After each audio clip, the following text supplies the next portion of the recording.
बन जालू नागिन।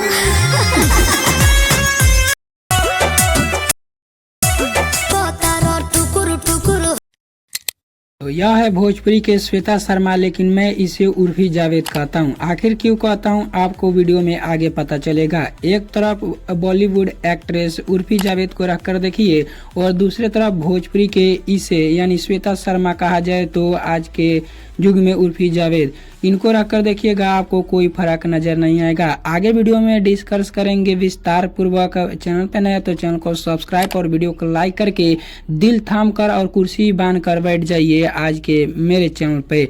तो चलिए वीडियो को स्टार्ट कर लेते बिना किसी देरी के। आप देखना चालू कर दिए तनाशाही अब बिहार ऐसा ही कंटेंट लेकर आता रहता हूँ, तो चलिए वीडियो को लाइक जरूर कर देना। चलिए वीडियो को स्टार्ट कर लेते हैं।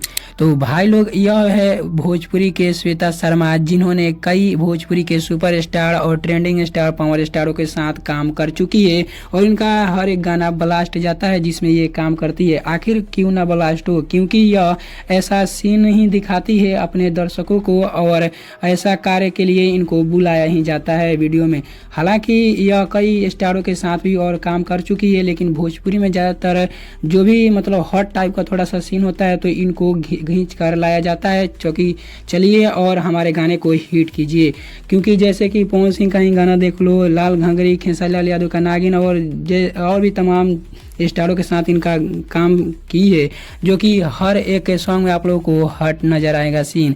तो हमको यह नहीं समझ में आता, इससे हमको कोई दिक्कत नहीं है इनके जो ड्रेसिंग सेंस है। हालांकि जो भोजपुरी में दिखाया जाता है वो एक अलग से मतलब ऐसा दिखाओ कि ऑडियंस को पसंद है और वीडियो ब्लास्ट कर जाए, मतलब ऐसा हॉट सीन दिखाया जाता है। लेकिन भोजपुरी इंडस्ट्री है या बॉलीवुड इंडस्ट्री से कोई भी एक्ट्रेस या हीरोइन हो बाहर आते हैं कि पता ना क्यों अपने बदन को ढकने का प्रयास किया जा रहा है।